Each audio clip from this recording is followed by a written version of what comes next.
All right, guys. For the Tzfat Is here that don't know me, my name is Eliyahu Pereira. I live here. These are my amazing in-laws here, Noach and Tzvia, which you guys will show.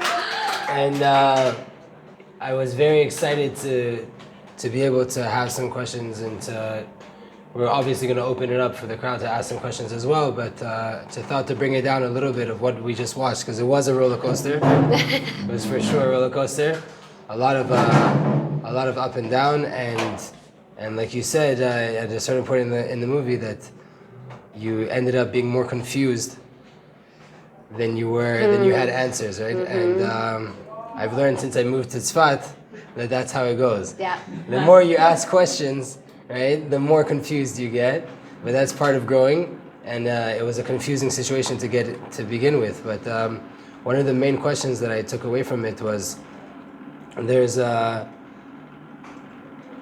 side of asking these questions as a people and as a nation, of what are we meant to do with our future? How are we meant to act in order to really make sure that the future is aligned to how it should be? Huh? Project. There's something.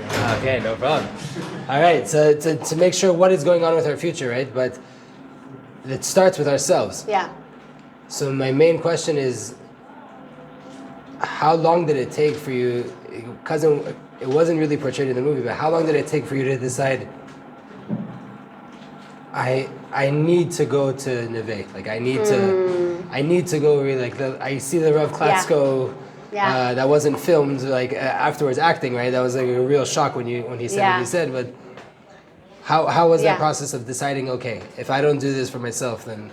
It's such a beautiful, I get asked that question so often, like, was there a moment? And like that moment, we're also like fascinated with the moment that we tip into the desire to do this thing.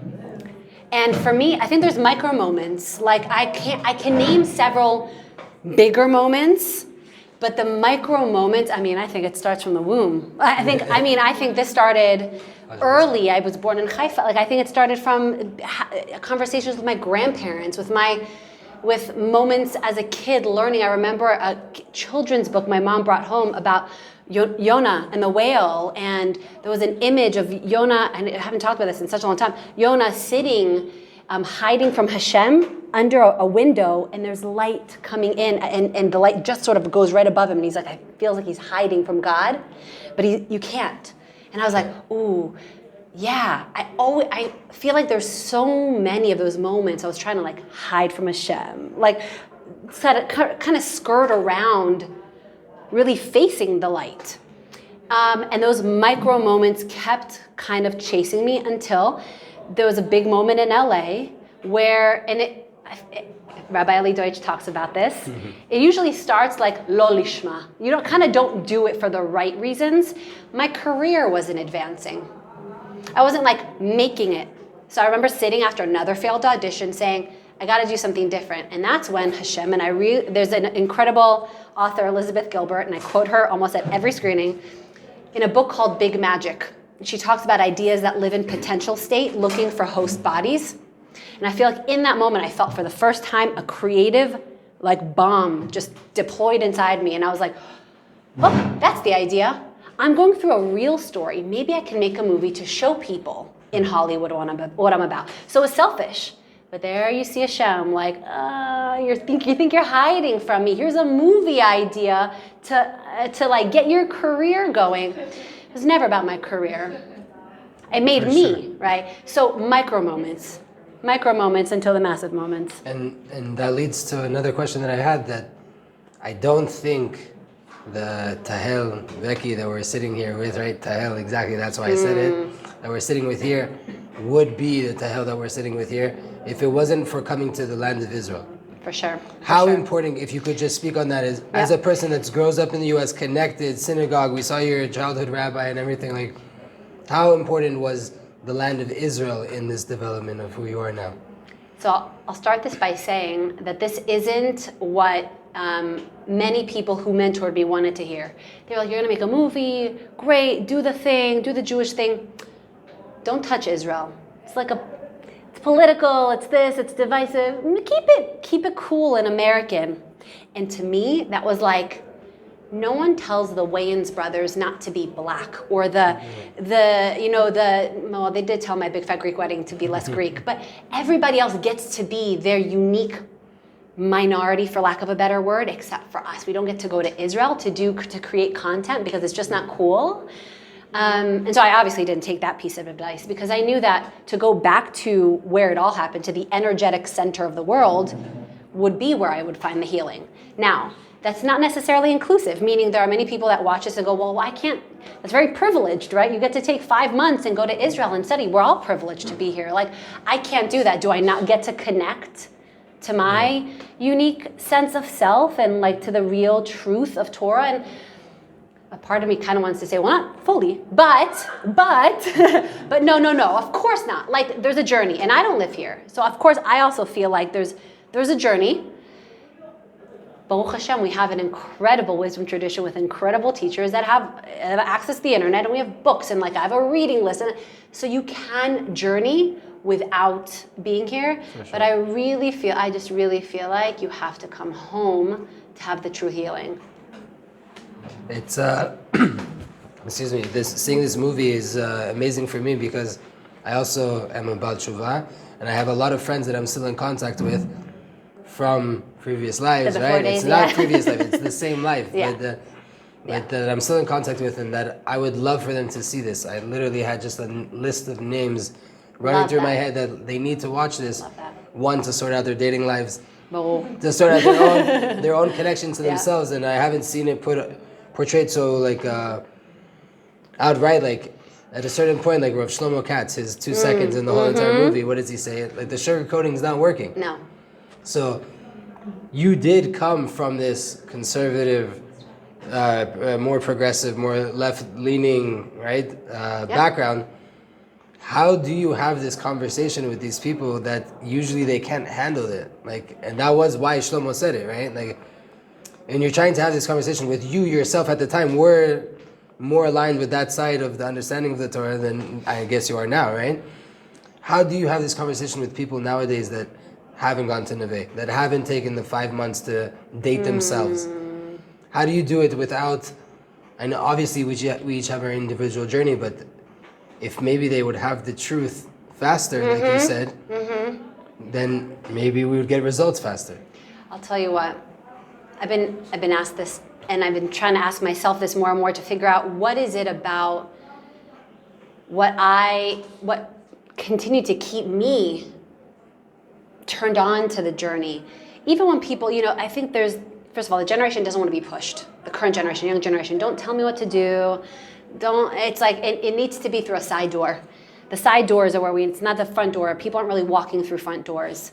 And so to me, the side door obviously is content. I think that's where we're going to engage with people, and you know this well yourself for the work that you're doing. But I think the way that I've been doing it is when I look at a person, I had this conversation with a couple women when they walked in the door to check in. It's not prejudging. And I really think we do prejudge when we see somebody who doesn't know the truth. We're like, but you're not there. But I want you to know because it's just so beautiful on the other side. But we have to remember our journeys. And if someone robbed me of like needing to float around Hollywood in my 20s, I would have been like, stop judging me, get away from me, that's annoying. Let me mess up, let me bump around, because that's how I'm building my desire in the vessel to really receive truth. But we're not really doing that because we're rushing and we're not taking our time, we're not being sensitive. That's what I'm seeing sometimes, like a lack of sort of a sensitivity to process. We can't judge a person. I mean, Tzfat's really good at not judging a person. I mean, but also, I'm sure there's other things I don't live here, but from what I've seen, I felt the most received. Sort of the most like, you're broken, you're hurting, you don't know. Okay, cool, you're perfect. You're exactly where you need to be, because that's exactly, you have to be broken to let the light in. Like, that's how the light gets in, through those cracks. Sure. So I think for me, if I looked at my sister in a moment of making a decision that bumped me, and I said to her, that's it. I can't support this. I'm not coming to the wedding. I'm sitting Shiva. You're dead to me, because if I show up to the wedding, I'm not going to be in support. I understand that. I totally get that vantage point. To me, I looked beyond that initial moment of impact and saw that she would be a Jewish mother and a Jewish grandmother. And I knew the statistics of Jewish grandparents, they make a higher impact on Jewish identity to the grandchildren than parents. Why lose the opportunity just because right now I'm bumped? I want to rush that. I'm not going to rush her. I'm not going to judge her. I'm going to see into the future and build for that. And I think it's hard because we care, but to just sort of like breathe beyond the momentary pain and see that there's a Shem, and there's a future. It's amazing. So another, again, I'm speaking for myself, a lot of these things, but the movie was filled with holy people that I've been connected with for over decades. Some of them 2 decades, and how. Just to speak on this idea of like this journey, right? Like we say, we can't push a person. It's an individual thing. It's a personal journey that a person has to go on. But there's such importance to having that mentor, that rabbi, that rebbitzin, whoever it may be. If you could just talk about it yourself, how was it for you to adjust from Hollywood, where you have no leaders, no role model, just a bunch of models, no role models, right? To go into actually having a person that you can take the slap when you need it, you can take the hug when you need it. It's a great question following what I just said, because I just said let's be really open, let's really see the future, but also, and the flip side is I'd never experienced strong mentorship. Rabbi Deutsch. No game. I had Rebbitzin Heller Gottlieb. I had Rebbitzin Leiter. People that told me, Tov, great, nice. Yalla, what are you going to do about it? And like, I don't know, maybe I was ready to hear it. Maybe they saw that I was ready to receive it. It also takes like a really beautiful mentor to sort of know their audience. But we do need to also be pushed, right? So like, yes, we see the future, but that doesn't mean we don't speak into truth. And the beauty of my relationship with Rebbitzin Leiter is that you told me the things. You did, and I remember waking up on Shabbat, and I went to get a drink of water, and you said, did you make Kiddush? And I was like, I never knew that's why we make Kiddush on Shabbat. I'm like, yeah, before we eat. And it wasn't like, how do you not know this? And I didn't feel stupid. It was like, I was just never taught that. It's just never shown. I was just never like, I never understood why we did those things. And you were the first person to explain to me why we make Kiddush. And like invited me in this beautiful way. And I was like, I'm totally down to drink wine first thing on Saturday. Yalla. And it was just really, it's what I needed. And I needed that conversation on the hilltop in Meron. I needed someone to say, wonderful, you're feeling this, you went home, you're here, you're this. This leaves, right? All of this inspiration, light, there's that first light, and then what? What are you gonna do with it? We need that. And to be honest, I loved that. And now when I speak to that, we need that. We're in a generation where like it's post-truth. No one likes to speak to truth. It's not cool to be truthful. Nah, I'm all about flipping that script.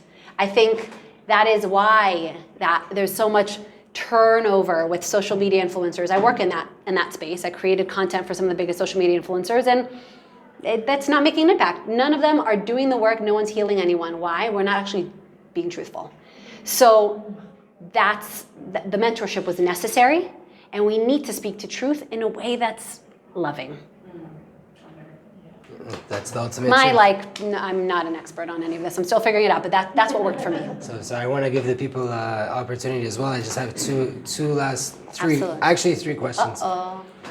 3 questions. We'll start first with, you touched on it a little bit before we started the movie, but if you could open the heart a little bit more, what is it like to be back in Tzfat? To be back in Israel, to be back in Tzfat with a family, with children, with your husband, doing things, engaging people. Being in Israel, to me, this trip has been all about everybody but me. And I'm like, Becky at 20 was like the selfish, I'm going to do the things I want. This trip is like, how can I make sure that my husband, after 21 years of not being in Israel, gets to experience this country, and that my children get to soak up and be and grow. I mean, they've grown years in the past 2 months. It's been a completely different experience. It's been, to be honest, Israel for me was always very unsettling. Like as soon as I land, I'm like, okay, Hashem, I'm ready, because I know you're about to hit me. It's like, oof. And it's the land of Emunah. It's just, but the space between cause and effect for me is like, boop, like something, and it's very drastic. Like it's either like really intense or like a kol beseder, but there's no between. And it was like, is that okay? So you're laughing because you get it. It's wild. It's wild. Tzfat's the exponential version of that. It's wild. And like, I mean, just the things that I've heard here, it's true. Aviva, I don't know if she's still here, is like the things that happen here sort of already happened and you're just sort of catching up to them happening here in Tzfat. And I was like, you're totally right, because I tried to make a screening happen that only happened when I saw you, right? I've been trying to make a screening happen in Tzfat for the last couple months. It just didn't, until this and this, and we couldn't figure it out and all these things, and I knew I'm just gonna get to Tzfat and it's gonna work out. Yeah. And that's Israel, because also, when I didn't produce this film like a normal producer, if you call me, you want to produce something, we're going to talk. You know this. We're going to talk about a whole thing. There's schedules and there's due diligence and there's best practices. I got here back in 2018 when I started filming in Israel at that point, and was like, a friend sent me to a couple people, and I know that Hashem's directing. I'm just going to listen. And the people you saw was not because I did any research. People just said, oh, you're making a film. I feel like you're probably making it for the right reasons. You know who you should talk to? The ambassador, this rabbi, this Rosh Hashiva. Naive. I had no idea who I was talking to. I had no clue. And I mean, there's 150 hours of footage. There's so much stuff that wasn't seen. I had a round table with like Rabbi Edelstein, Rebbitzin, and Heller, Gottlieb, and like just like a lot of these, like a lot of stuff didn't just, we need like, that's the next round of fundraising to make the archival footage. But like, I just needed to make a movie that was not too short, not too long, and that was the right story, and it was chiseling away at this stone until it created something that could really hold the story, and it felt like it was what it was supposed to be. But being here and showing this film has been my dream. Since I was a little girl, I wanted to be in Israel to share a piece of my work, and this is like, it's an out-of-body experience, and I'm really trying to be here and be like, this is happening. So thank you. Last two questions that I have are, one is, it's the same question, just directed to two different people. One is, what do you now, after all of this journey, what do you have to say to a person who is in a long relationship or in a relationship that might end up being that they're going to have an interfaith marriage? Yeah. What would you say to that guy or that girl? Yeah. I mean, I have that right now. I have a friend who is in a relationship. She's like, I need to talk to you. I know your movie. I saw it. I'm dating a guy. He's Baha'i and like maybe, but he wants to convert. And I was like, let's just have a conversation. And I'm glad that you want to have a conversation. Because I'll tell you what, when you're in love, the last thing you want is to have an intellectual conversation. You want to feel and you want to be there. And good for you. Because relationships are beyond the initial emotional impact, a lot of important work, and I can tell you, once you have kids, like it requires a lot of intellect. So I push more than I ever have before because I have a lot more information now, and I'm glad, Baruch Hashem, that I've gathered the information, both the like very logical, statistical side of the information, but also the lived experience, the felt experience of what it's like to be in partnership with somebody who cares. Like, this is a person, I feel like every Jew, and happens to also be an Israeli Jew, but like, let's say every Jew knows what it's like to feel a kindred soul connection with another Jew. I've not met anyone, like even someone that's like, I don't really care. 72% of North American Jews have no connection to their Jewish identity. So that means most of the people I talk to are like, whatever. So they think they're talking to like a cool Hollywood producer, and then I talk to them and I'm like, yeah, but you meet like another Jew and there's like this thing, like they just sort of get it, and they're like, yeah, I guess. They all have it. Like they all have it. So it's about first, like, it's like, and once it's just like a little, once they see that, and I'm like, you know what I mean? It's like, no, I'm not talking about religiosity, I'm not talking about practice, I'm not trying to do anything. You don't have to keep Shabbat or Kashrut, but like, you know that feeling? Once they have that, then there's the next step of a conversation. But like, relationships are a lot of work. Let's talk practically. And I just love that people turn to me for at least a part of that conversation. So to me, it's just starting the conversation. I just want more people to be in conversation with me about it, because there's just so much to say. And there's so much opportunity to connect. Sorry. Yeah, no, it's great. I could go forever. No, people have babysitters. Last question is same exact question.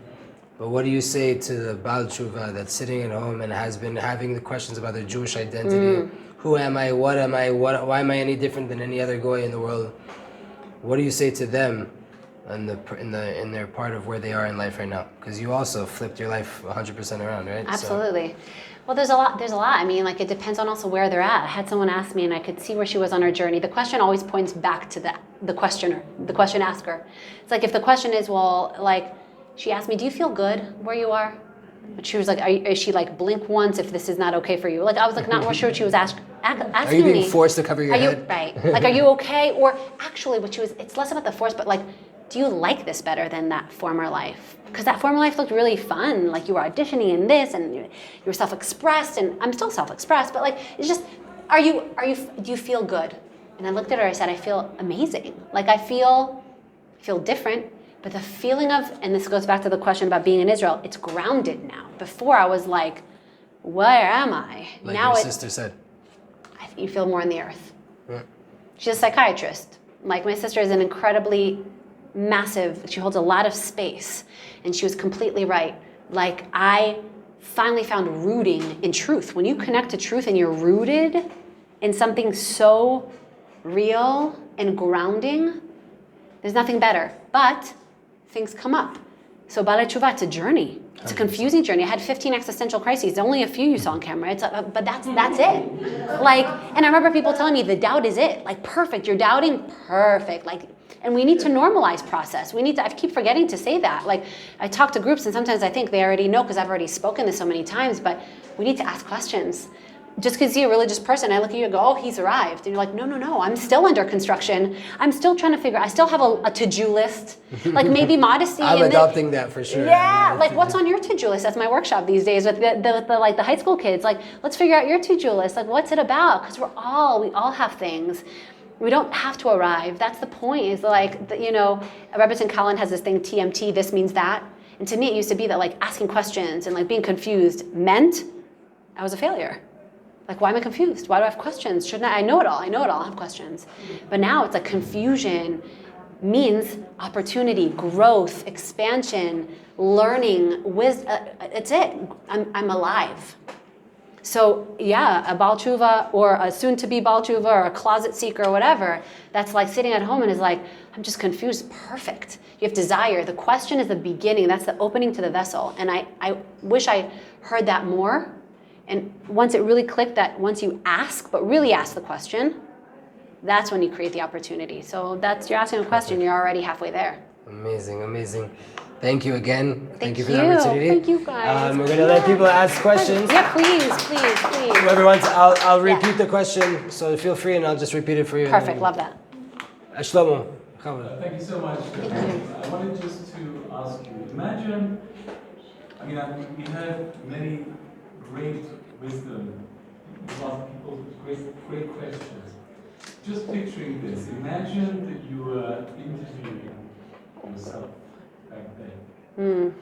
What message would you give yourself that would really help you to have gone through on this journey? So the question is, if you were to have the opportunity to imagine that you were interviewing yourself back then, what message would you give? What would you say? Looking forward to this journey, knowing now what you know.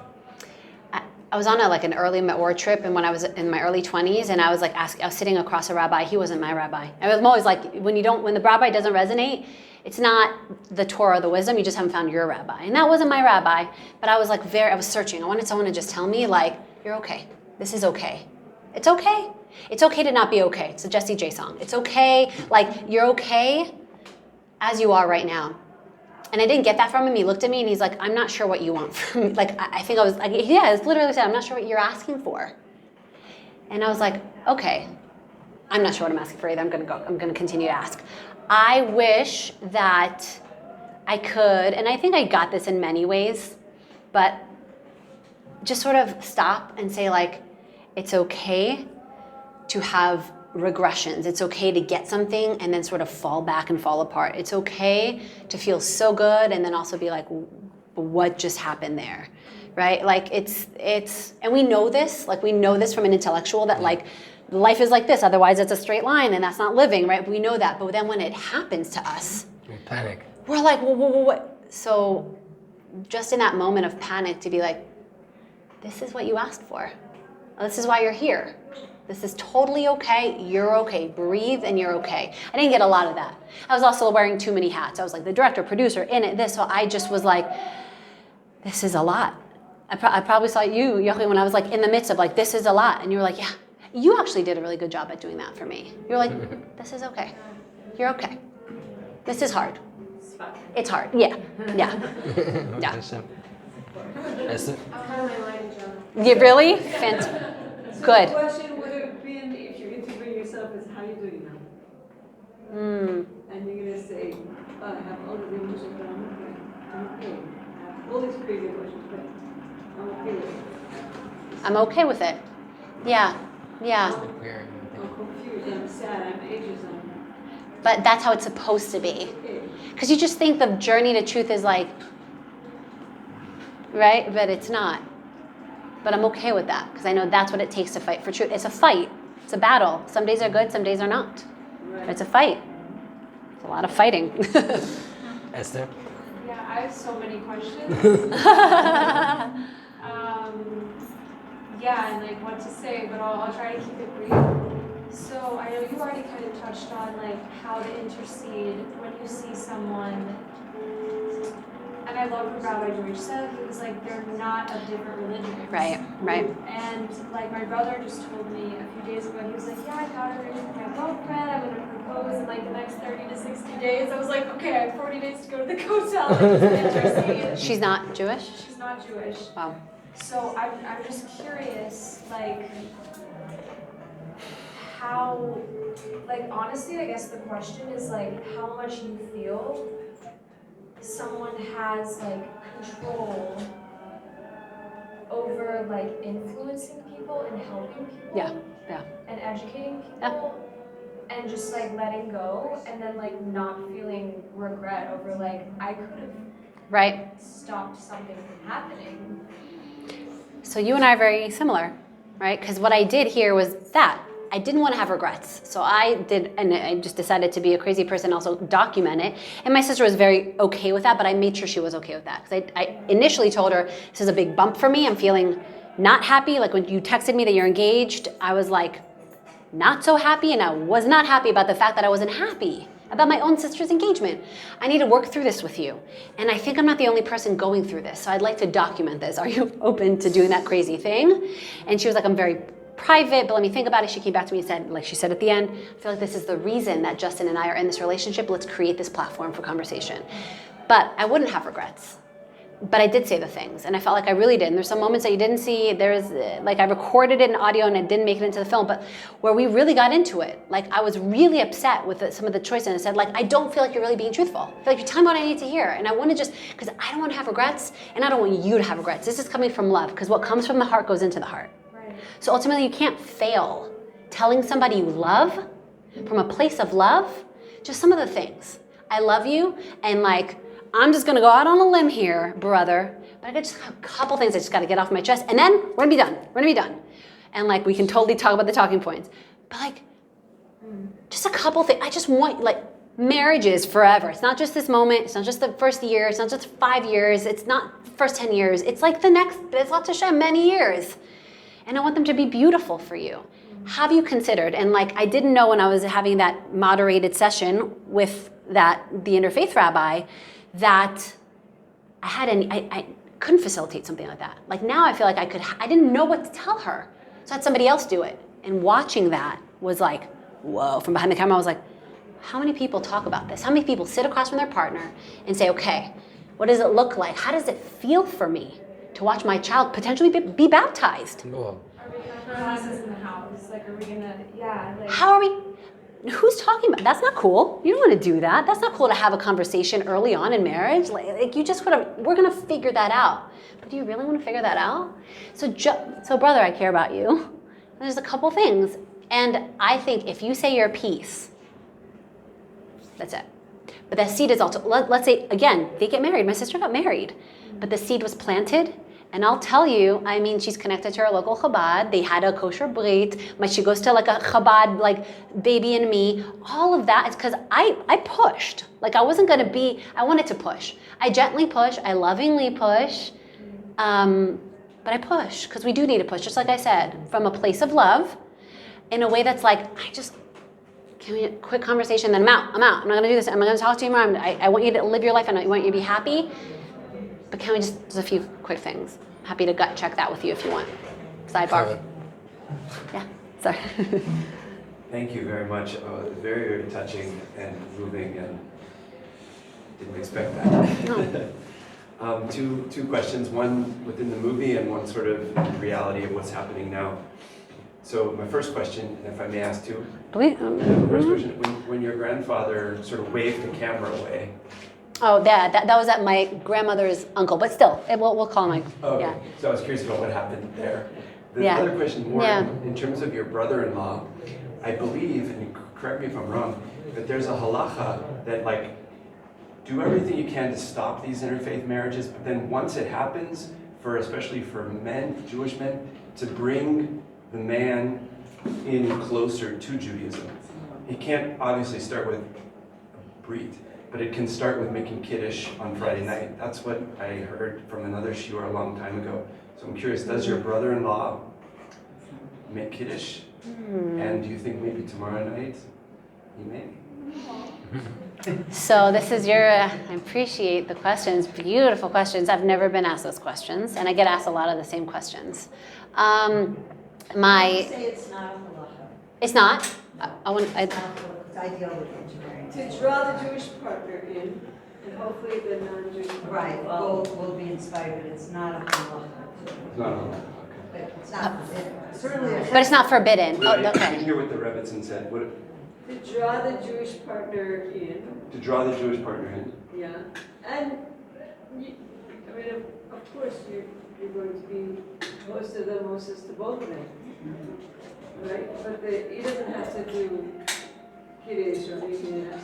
But it's not forbidden for him to do Kiddush? No, it's not forbidden, but it's not a halacha to convert. I'm like having ideas. But you're Yeah. making She should it a do Kiddush. beautiful, comfortable experience. Anything she should do Their Kiddush. soul is Jewish and their soul will want to join, but it's an openness to it, but it's not, halacha.